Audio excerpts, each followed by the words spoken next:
교과서에 충실한 교과토이 여디디아의 교충교토 시간입니다. 오늘은 제5과 사마리아인의 증언이라는 제목으로 하나님 말씀을 함께 연구하겠습니다. 여러분 성경책과 교과서를 꼭 펴서 준비해 주시기 바랍니다. 연구 범위입니다. 오늘 요한복음 4장을 중점적으로 하겠습니다. 요한복음 4장 1절에서 42절, 3장 26절에서 30절, 예레미야 2장 13절, 스가랴 14장 8절, 에스겔 36장 25절에서 27절 말씀입니다. 성경 텍스트 본문을 꼭 펴서 읽어주시면 좋겠습니다. 기억절입니다. 그 여자에게 말하되 이제 우리가 믿는 것은 내 말로 인함이 아니니 이는 우리가 친히 듣고 그가 참으로 세상의 구주인 줄 알미라 하였더라. 요한복음 4장 42절 말씀입니다. 기억절 노래 들으시고 이어서 말씀 연구를 진행하겠습니다. 사기 5과 그 여자에게 말하되 이제 우리가 믿는 것은 내 말로 인함이 아니니 이는 우리가 친히 듣고 그가 참으로 세상의 구주신 줄 알미라 하였더라. 요한복음 4장 42절.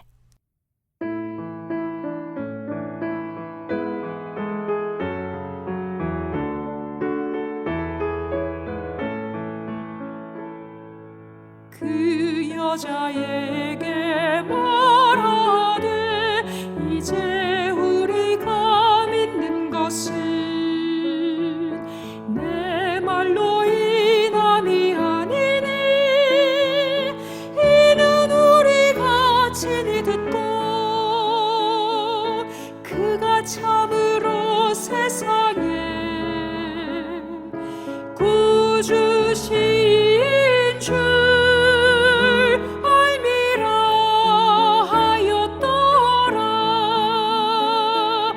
요한복음 4장 42절.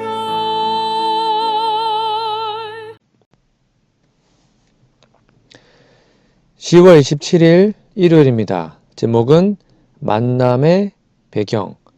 자, 교과서 질문입니다. 요한복음 4장 1절에서 4절을 읽어보라. 예수님은 어떤 이유로 사마리아를 지나시게 되었는가? 오늘 본문에는 예수님께서 유대 지역에서 갈릴리로 가시면서 사마리아를 통과하신 이유가 언급됩니다. 예수님께서 사마리아를 통과하신 이유는 단순히 지리적인 거리 때문만은 아니었습니다. 예수님은 의도적으로 사마리아를 지나가시면서 이 지역의 사람들과 소통하려는 목적을 가지고 계셨습니다. 첫 번째는 복음 전파의 목적인데요. 예수님께서는 편견과 갈등이 있는 유대인과 사마리아인의 그 장벽을 허물기 위해서 사마리아로 가셨습니다.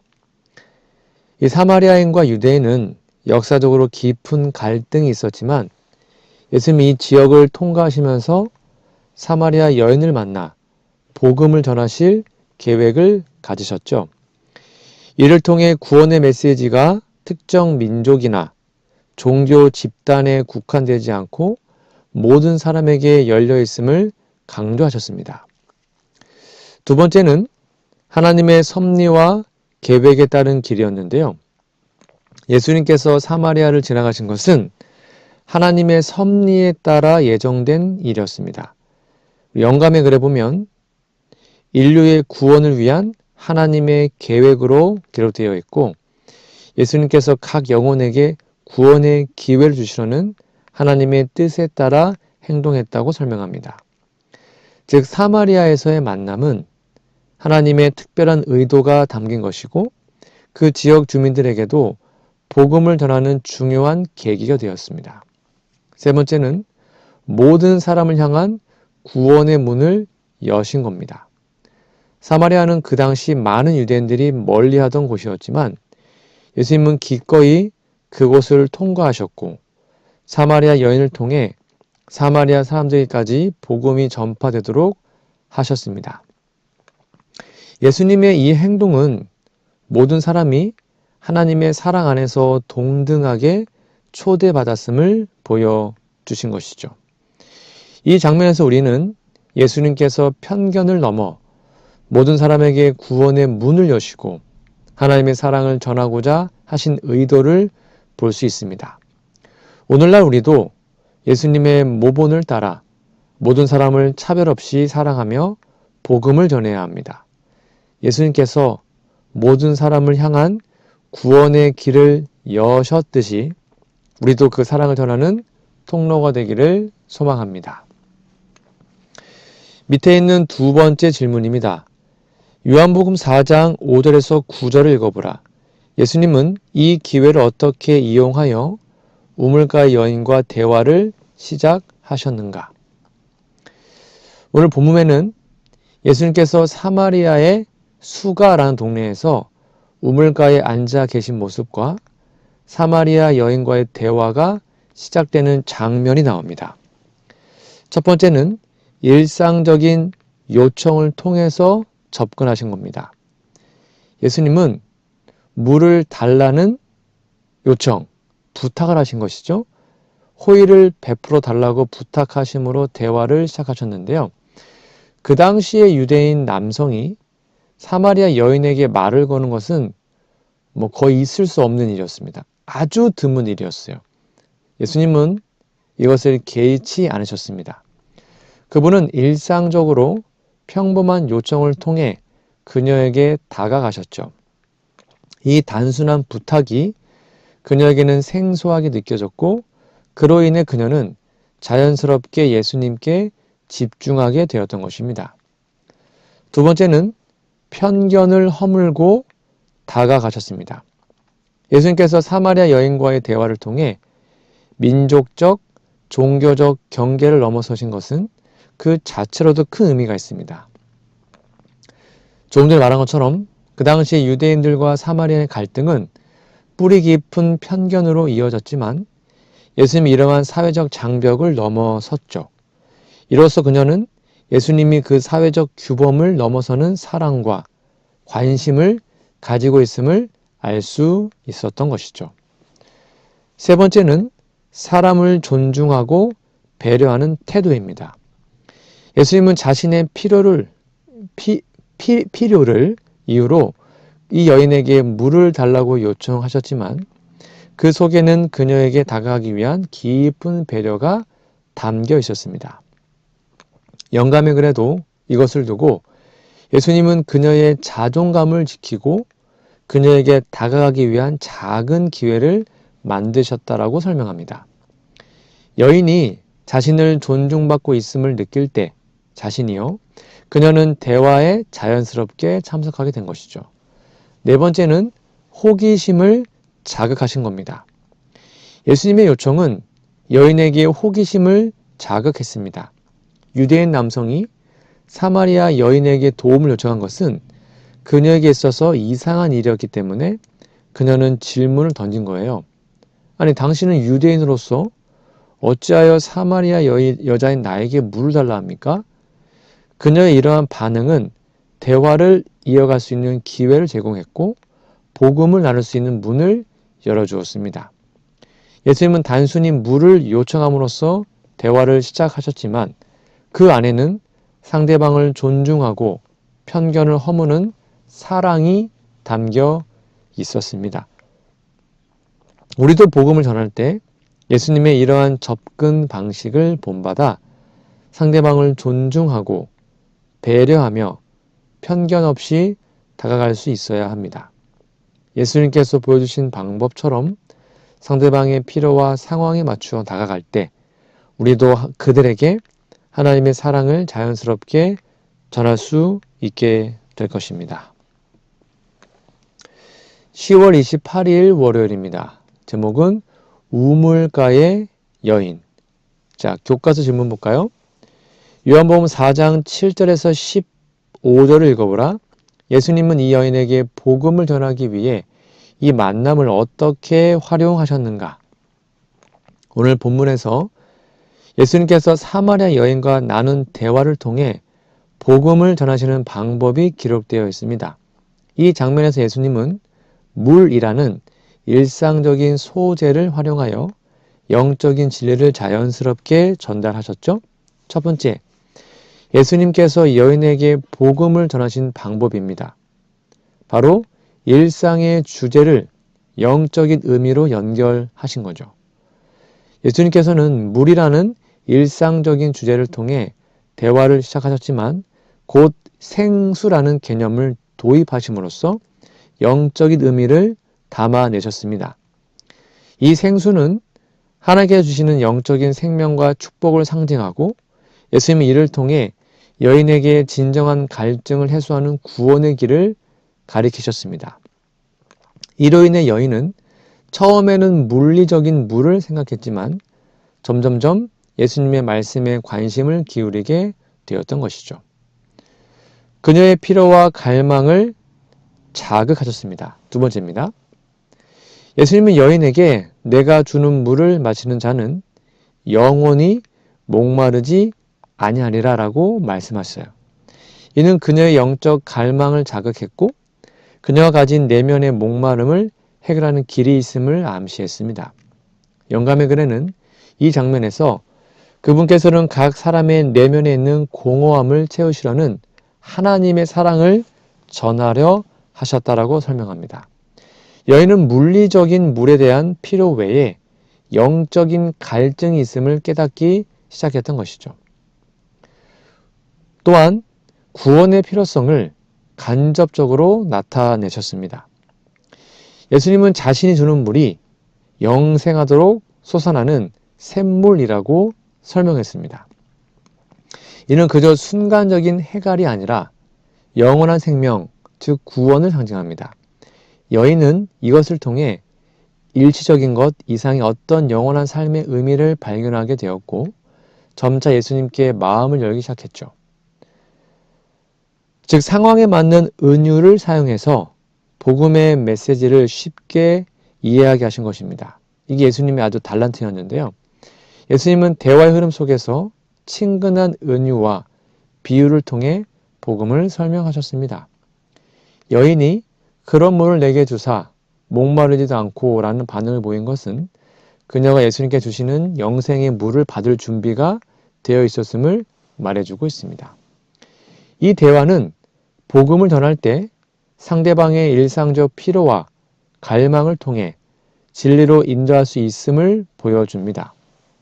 예수님은 그녀의 상황과 경험을 고려하여 접근하셨고 영적인 진리를 쉽게 받아들일 수 있도록 친근하게 다가가셨습니다.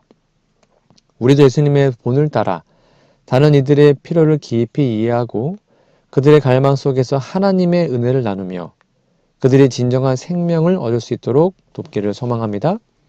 예수님께서 그녀에게 영원히 목마르지 않는 생수를 제공하셨듯이 우리도 그 복음을 통해 영생의 소망을 전할 수 있기를 간절히 바랍니다. 밑에 있는 두 번째 질문입니다. 생수에 관한 예수님의 말씀에 대한 구약 성경의 배경은 무엇인가? 예레미야 2장 13절과 스가랴 14장 8절을 꼭 참고하시기 바랍니다. 이 예수님께서 말씀하신 생수에 대한 개념은 구약에서 여러 번 언급되고요. 하나님의 축복과 생명의 근원으로서의 역할을 상징적으로 나타냅니다. 구약의 두 본문 예레미야 2장 13절, 스가랴 14장 8절 이걸 통해서 예수님이 말씀하신 생수의 의미를 이해할 수 있습니다. 먼저 예레미야 2장 13절을 볼까요? 하나님을 떠나 생명의 근원에서 멀어진 이스라엘을 말하고 있어요. 읽어드릴게요. 내 백성이 두 가지 악을 행하였나니 곧 그들이 생수의 근원되는 나를 버린 것과 스스로 웅덩이를 판 것인데 그것은 물을 가두지 못할 터진 웅덩이니라. 이 예레미야에서는요, 하나님을 생수의 근원으로 묘사하며 이스라엘 백성이 하나님을 떠나고 우상 숭배에 빠졌을 때 영적인 갈증에 빠졌음을 지적합니다. 여기에서 생수는 참된 만족과 생명의 근원인 하나님을 의미합니다. 즉 이스라엘이 하나님의 보호와 인도를 무시하고 영적으로 메마른 삶을 선택함으로써 그들이 근본적인 영적 필요를 채우지 못한 상태에 놓이게 되었다는 경고의 메시지를 담고 있죠. 이 배경을 통해 예수님께서 사마리아 여인에게 말씀하신 생수의 개념이 더욱 명확해집니다.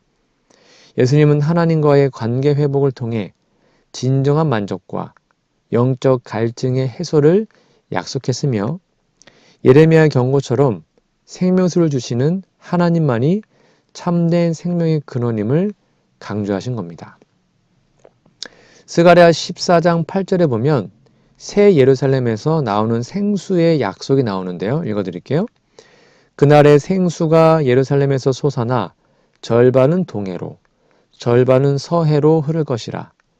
여름에도 그리하고 겨울에도 그리하리라. 이 스가랴서에서는요.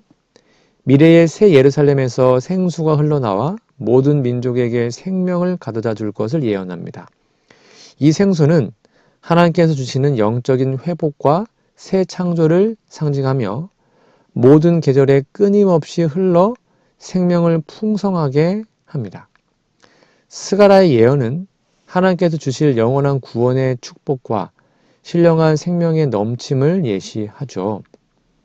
이 배경에서 볼 때 예수님께서 말씀하신 생수는 하나님께서 약속하신 새 시대의 생명과 구원을 의미하며 그분이 바로 구약에서 예언된 이 생명을 주시는 분임을 나타냅니다. 사마리아 여인에게 전한 예수님의 생수의 약속은 구약의 예언들을 성취하는 의미를 담고 있으며 하나님의 구원의 은혜가 유대인뿐만 아니라 이방인에게도 동일하게 주어짐을 강조합니다. 예수님께서 사마리아 여인에게 약속하신 생수는 하나님께로부터 오는 참된 생명과 영원한 만족을 의미하고 구약에서 예언된 하나님의 구원의 축복을 성취하는 것입니다. 오늘날 우리도 이 생수를 통해 참된 생명의 근원이신 예수님께 나아가 영적인 갈증을 해소하고 하나님의 구원에 동참할 수 있습니다. 예수님께서 말씀하신 생수의 약속은 우리에게도 여전히 유효하며 모든 사람이 하나님 안에서 진정한 만족을 발견하기를 원하시는 그분의 사랑을 꼭 기억하시기 바랍니다. 10월 29일 화요일입니다. 제목은 주여 그 물을 제게 주사. 자, 교과서 질문입니다. 에스겔 36장 25에서 27절은 예수님께서 니고데모와 우물가 여인에게 주고자 하셨던 진리를 어떻게 반영하고 있는가? 여러분 에스겔 36장 꼭 읽어보세요. 에스겔 36장의 말씀은 예수님께서 니고데모와 사마리아 여인에게 전달하고자 했던 진리를 깊이 반영하고 있는데요. 이 본문은 하나님께서 이스라엘 백성에게 약속하신 내적인 변화와 새로운 영을 상징하고 예수님께서 주고자 하신 구원의 본질을 잘 보여줍니다. 첫 번째는요. 내적인 정결과 새로운 마음의 필요성입니다. 에스겔 36장의 말씀에서 맑은 물을 너희에게 뿌려서 너희로 정결하게 하겠다라는 하나님의 약속은 죄에서 정결케 되는 과정과 새로운 시작을 상징합니다.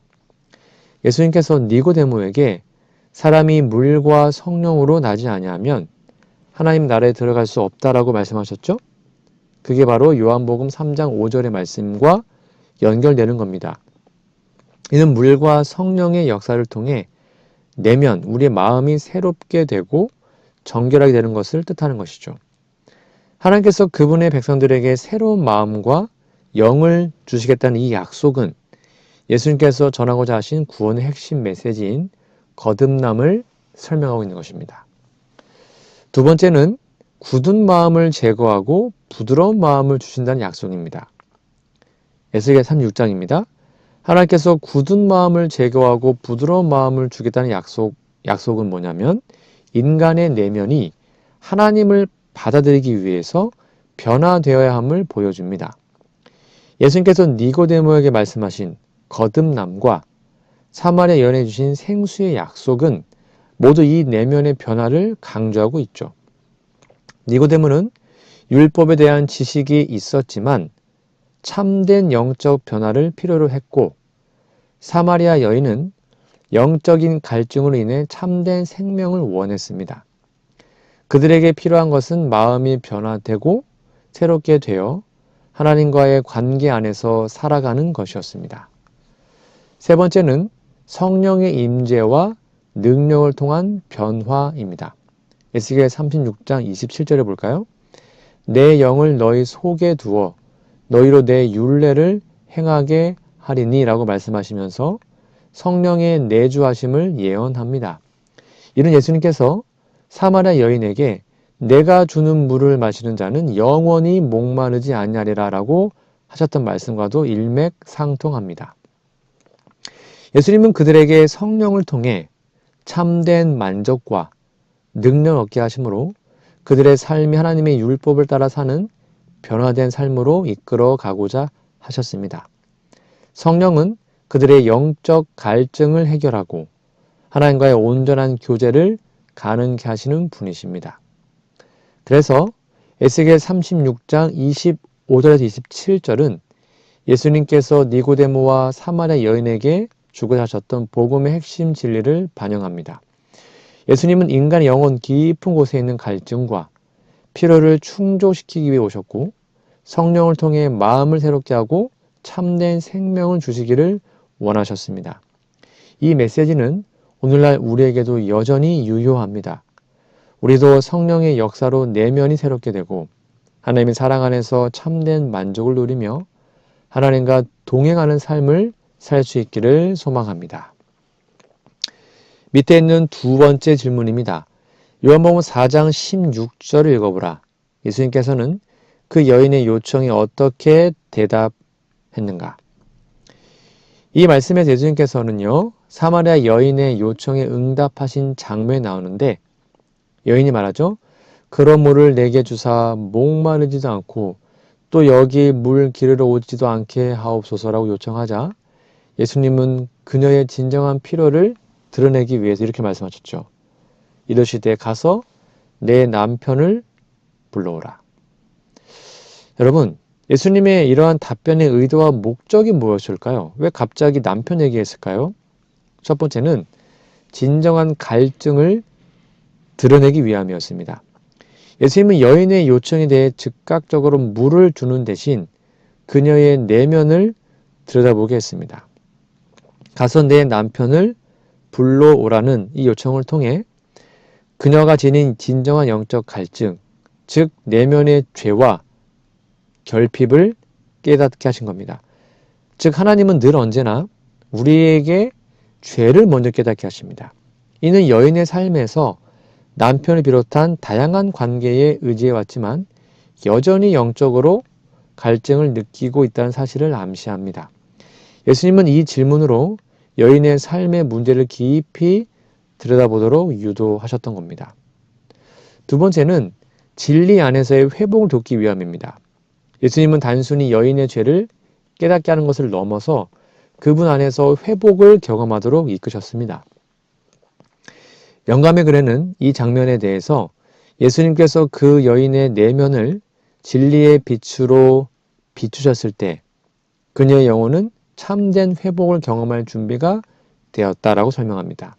이는 예수님이 여인에게 참된 만족과 치유를 제공하시려는 의도임을 보여주죠.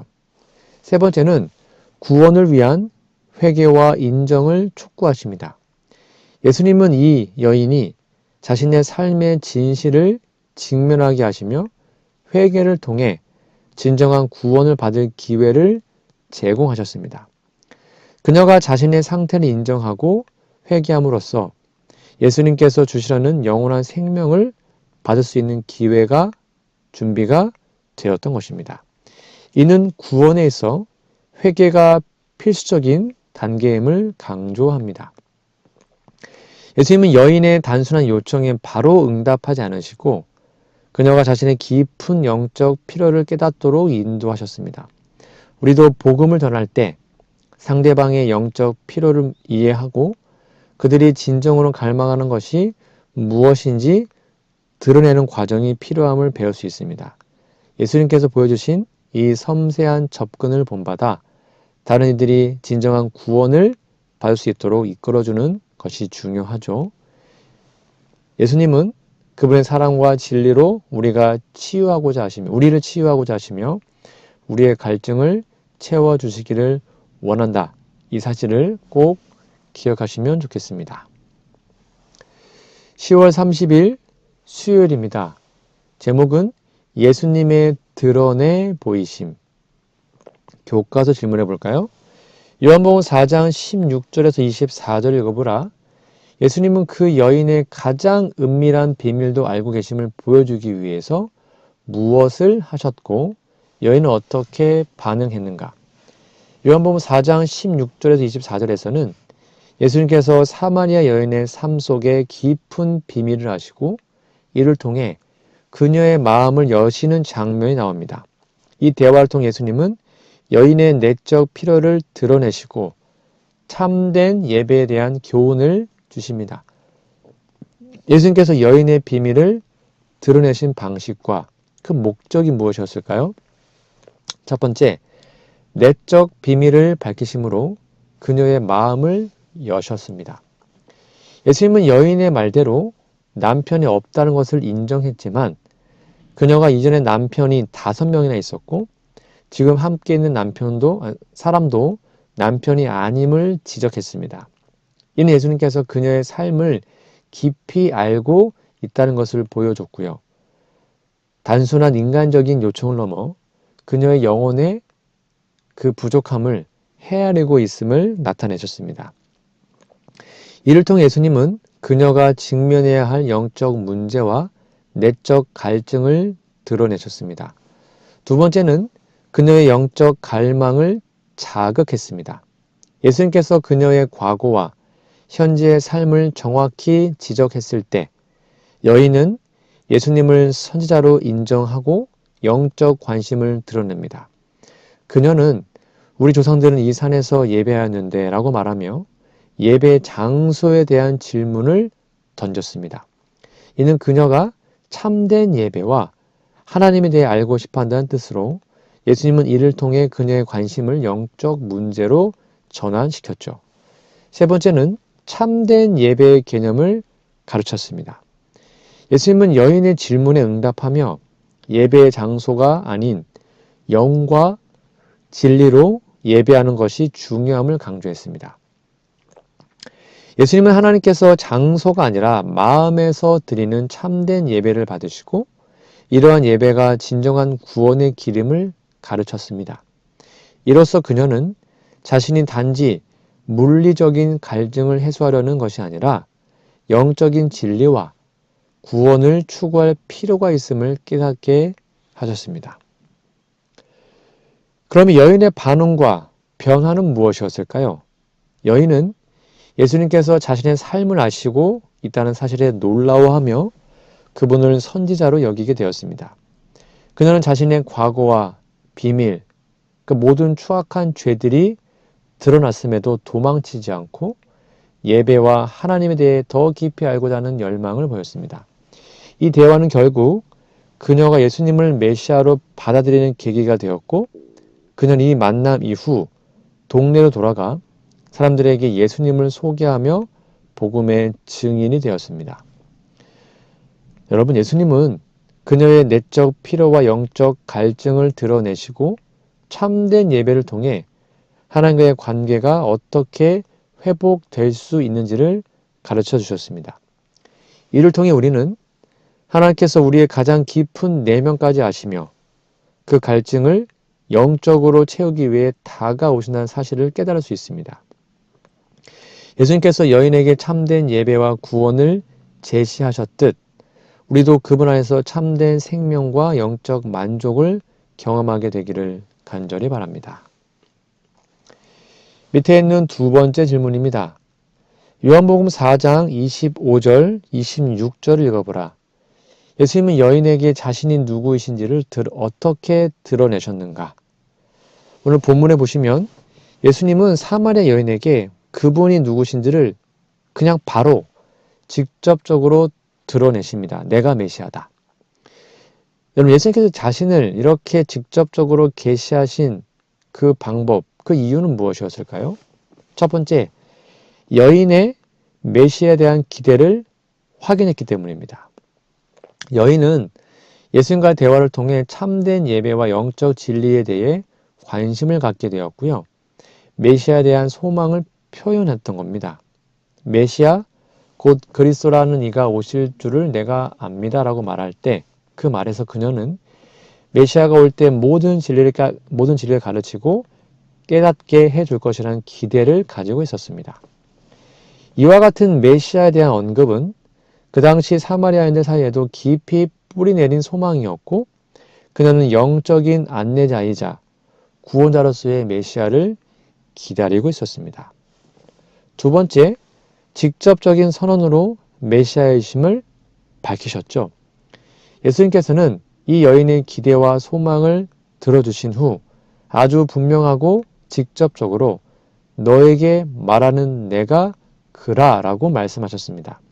이는 성경에서 예수님이 자신을 메시아로 직접적으로 드러내신 아주 드문 경우 중 하나입니다. 그분이 곧 그녀가 기다리던 구원자이심을 대놓고 명확하게 밝히신 겁니다. 예수님은 이 여인의 삶과 영적 갈증을 채우기 위해 오신 메시아이심을 분명히 하셨고 그녀가 찾던 영적 진리와 생명이 바로 자신 안에 있음을 알리셨던 것이죠. 그리고 세 번째, 여인의 믿음을 확인하고 촉진시켰습니다. 여인은 예수님께서 자신의 과거를 아시고 참된 예배를 가르치시는 것을 보며 마음이 열렸고 메시아를 기다리는 믿음을 고백했습니다. 예수님께서 이 고백에 응답하셔서 자신이 메시아임을 드러내셨을 때 그녀는 놀라움과 기쁨으로 가득 차게 되었습니다. 영감의 글에도 이를 두고 그녀의 영혼이 참된 빛으로 밝아졌고 그녀는 예수님을 구주로 인정하게 되었다라고 말합니다. 즉 여러분, 예수님께서는요, 사마리아 여인의 영적 갈망을 충족시켰고 메시아로서 자신을 직접적으로 드러내셨습니다. 이를 통해 우리는 예수님께서 모든 사람의 영적 갈증을 채워주시는 구원자이자 참된 진리의 근원임을 깨닫게 됩니다. 사마리아 여인은 이 만남을 통해 예수님을 메시아로 믿게 되었고 이로 인해 다른 사람들에게 예수님을 소개하며 복음의 증인이 됩니다. 오늘날 우리도 예수님을 통해 참된 생명과 진리를 발견하고 그 사랑과 복음을 기쁨으로 다른 이들에게 나누기를 간절히 바랍니다. 10월 31일 목요일입니다. 제목은 사마리아인의 증언입니다. 자, 교과서 질문 볼까요? 요한복음 4장 27절에서 29절을 읽어보라. 그 여인은 어떤 놀라운 일을 했는가? 오늘 본문에서 사마리아 여인은 예수님을 만난 후에 놀라운 행동을 합니다. 그녀는 예수님과의 대화를 통해 메시아를 만났다라는 확신을 가지고 그 마을로 돌아가 사람들에게 이 사실을 전합니다. 여러분, 여인이 했던 놀라운 일이 무엇이었을까요? 첫 번째, 물동이를 버려두고 곧장 동네로 간 겁니다. 이 여인은 예수님께 생수를 요청하며 처음에는 물에 대한 관심을 가지고 있었지만 예수님을 만난 후에는 물동이를 버려두고 동네로 돌아갑니다. 이는 예수님과의 만남이 그녀에게 강렬한 영향을 미쳤고요. 물리적인 필요를 넘어 영적인 진리를 전하고자 하는 열망을 가지게 되었음을 보여줍니다. 물동이를 버리고 간 것은 그녀의 마음이 이제 물리적인 것보다 영적인 것에 집중하고 있음을 상징하죠. 두 번째는 자신의 삶을 숨기지 않고 사람들에게 전한 용기입니다.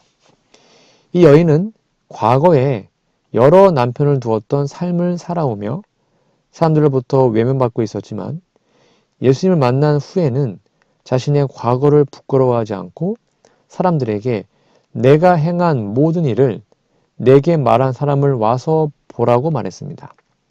그녀는 예수님이 자신의 삶을 완전히 알고 계심을 전하며 그분이 메시아의 가능성을 담대하게 증언했습니다.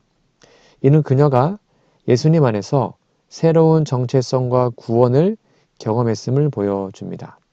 그리고 세 번째, 예수님을 그리스도로 증언하며 사람들을 초청합니다. 여인은 예수님 만난 후에 그분이 메시아일 것이라는 확신을 가지고 이는 그리스도 아니냐라고 말하며 사람들을 예수님께 초청합니다. 그녀의 증언은 마을 사람들에게 예수님을 만나보도록 호소하는 강력한 초대가 되었어요. 이는 예수님과의 만남이 그녀에게 복음을 전하는 기쁨과 열정을 불러일으켰음을 나타냅니다. 사마리아 여인은 예수님과의 만남을 통해 변화를 경험하고 자신의 삶을 담대하게 고백하며 사람들에게 복음을 전했습니다. 영감이 그래도 이를 두고 그녀의 영혼이 자유로워졌고 그녀는 메시아를 만나게 된 기쁨을 사람들과 나누지 않을 수 없었다라고 설명합니다. 그녀의 용기와 증언은 마을 사람들로 하여금 예수님을 찾아오게 하였고 결국 많은 사마리아인이 예수님을 만나고 믿게 되는 계기가 되었습니다. 우리도 예수님을 만나면 그분의 진리와 은혜를 담대하게 증언할 수 있게 됩니다. 사마리아 여인처럼 예수님의 사랑을 체험한 사람들은 그 감격을 숨기지 않고 기쁜 마음으로 다른 이들에게 전하는 복음의 증인이 될 수 있는 것이죠. 밑에 있는 두 번째 질문입니다. 요한복음 4장 30절에서 42절을 읽어보라. 이 만남 이후에 어떤 일이 일어났으며 이 복음이 어떻게 전파될 수 있는지에 대해 무엇을 가르쳐 주는가? 오늘 본문 말씀은 사마리아 여인의 증언으로 인해 동네 사람들이 예수님을 찾아오고 예수님의 말씀을 듣고 믿게 되는 장면이 나옵니다. 이 이야기 속에서 복음이 어떻게 전파되는지 중요한 교훈을 얻을 수 있습니다. 이 만남 이후에 일어난 일은 무엇이었을까요? 첫 번째, 사마리아인들이 예수님을 찾아옵니다. 사마리아 여인의 증언을 들은 마을 사람들은 예수님께로 나아옵니다. 이들은 예수님께서 누구신지 확인하고자 했고 예수님의 말씀을 듣기 위해 다가왔습니다. 이는 한 사람의 증언이 많은 사람들의 관심을 불러일으켜서 예수님을 직접 만나게 하는 계기가 되었다는 것을 보여주죠. 두 번째는 예수님의 말씀을 듣고 믿는 자가 많아졌습니다. 예수님께서 사마리아에 이틀 동안 머무르시며 가르쳤을 때 더 많은 사마리아인들이 그분의 말씀을 듣고 믿게 되었습니다. 처음에는 이 여인의 증언으로 예수님을 찾았던 사람들이었지만 이제 그들은 예수님의 말씀을 직접 들으면서 더욱 깊은 믿음을 갖게 되었죠. 그들은 예수님을 참으로 세상의 구주로 고백하며 복음의 진리를 확신하게 되었습니다. 세 번째, 여인의 증언에서 예수님의 말씀을 이어진 믿음을 봐야 합니다. 사마리아인들은 여인의 증언을 통해 예수님께 다가왔지만 결국 예수님의 말씀을 직접 들음으로 믿음이 굳건해졌습니다. 그들은 이제 내 말로 인함이 아니니 이는 우리가 친히 듣고 그가 참으로 세상의 구주신 줄 압니다라고 말하며 여인의 증언을 넘어 자신들의 확고한 믿음을 갖게 되었던 겁니다. 그러면 복음 전파에 대한 교훈은 무엇이었을까요? 첫 번째, 개인적인 경험을 통한 증언의 힘입니다.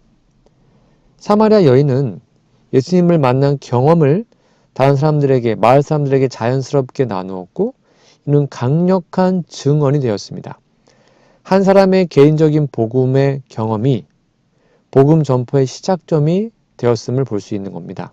이는 우리가 경험한 하나님의 은혜와 사랑을 주변 사람들에게 나눌 때 그것이 복음 전파의 중요한 시작이 될 수 있음을 가르쳐 줍니다.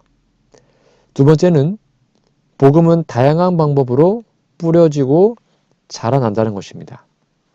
예수님께서는 제자들에게 밭을 보라, 휘어져 추수하게 되었다라고 말씀하시고 그들 앞에 놓인 사역의 기회를 보여주셨습니다. 어떤 사람은 복음의 씨를 뿌리고 어떤 사람은 거두며 함께 기뻐하게 된다는 예수님의 말씀처럼 복음은 다양한 사람들의 참여를 통해 자라나고 열매를 맺었습니다. 여인의 증언으로 씨가 뿌려졌고 예수님의 가르침으로 그들이 열매를 거두게 된 것입니다. 그리고 세 번째, 직접 체험한 말씀을 통해 믿음이 더 자라납니다. 이게 중요한 건데요. 사마리아인들이 처음에는요, 여인의 말로만 믿었지만 그 다음에는 예수님 말씀을 직접 들으면서 자신들이 말씀을 확인하며 믿음이 확고해졌습니다. 즉 이와 같이 복음 전파의 첫 단계는 다른 사람들의 전도, 증언일 수 있죠. 그러나 궁극적으로 사람들은 하나님의 말씀을 직접 경험할 때 더 깊은 믿음을 갖게 됩니다. 이는 우리가 복음을 전할 때 그들이 하나님의 말씀을 통해 직접 예수님을 만날 수 있도록 인도하는 것이 중요함을 보여줍니다. 이와 같이 사마리아 여인의 단순한 증언은 마을 전체를 예수님께로 이끌었고 이들은 예수님의 말씀을 들음으로 깊은 믿음을 갖게 되었습니다. 복음은 한 사람의 경험과 증언으로 시작되어 많은 사람들에게 퍼져 나가며 궁극적으로 사람들은 하나님의 말씀을 통해 참된 믿음에 이르게 됩니다. 우리도 사마리아 여인처럼 예수님을 만난 경험을 자연스럽게 나눔으로써 다른 사람들에게 복음의 씨앗을 심고 그들이 예수님의 말씀을 통해 영적인 성장과 믿음을 얻을 수 있도록 인도해야 되겠습니다. 그런 삶을 살게 되기를 간절히 바랍니다. 오늘 저는 제5과 사마리아인의 증언이라는 제목으로 우리 하나님 말씀을 함께 나누었습니다. 여러분 성경책 그리고 교과서 꼭 펴서 읽어주시고 특별히 연구 범위, 본문 텍스트를 여러 번 읽어주시면 좋겠습니다. 기억절도 꼭 외워주시고요. 우리 다음 주에는요. 제6과 예수에 대한 더 많은 증언들이라는 제목으로 말씀 연구하겠습니다. 다음 주까지 건강하시고요. 우리 기도하고 공부 마치겠습니다. 하늘에 계신 아버지, 편견과 차별 없이 사마리아를 찾아오셔서 나눠주신 구원과 사랑에 감사합니다. 그런 사랑을 받았음에도 우리는 때때로 인간적으로 어려운 문제로 많이 고민하며 서로 차별하기도 합니다. 저희가 주님의 방법을 배울 수 있게 도와주시옵소서. 누구든지 오라고 부르시는 예수님의 다정한 초청에 감사합니다. 주님의 풍성한 초청을 알면서도 여전히 부족한 가운데 있는 제 삶을 주님께 맡깁니다. 영혼의 필요를 채워주시며 주께 가까이 갈 수 있도록 한 걸음씩 인도해 주옵소서. 우리는 여전히 믿음이 부족하고 하나님 일을 다 이해하지 못합니다. 삶의 현실에 집중하다가 영적인 삶의 우선순위를 놓칠 때도 많습니다. 새롭게 거듭나라고 하시는 주님의 말씀을 따르게 도와주시고 우리의 삶도 변화할 수 있도록 인도하여 주옵소서. 우리의 어떠함을 보지 않고 무한한 사랑으로 사랑해 주셔서 감사합니다. 자주 자신의 상황을 보면서 주님 앞에 면목 없고 부끄러울 때가 많습니다. 어려운 순간에도 예수님을 바라보면서 소망과 용기를 가지고 새 생명 가운데 살게 하옵소서. 사람을 찾으시고 온전히 변화시켜 주시는 예수님의 놀라운 사랑과 은혜에 감사합니다. 주님께서 인도해 주시지 않는다면 우리의 삶이 어떻게 되었는지 알 수가 없습니다. 주님과 함께하는 귀한 복을 매일매일 마음에 새기고 누리며 나누게 하옵시기를 예수님의 이름으로 기도합니다. 아멘.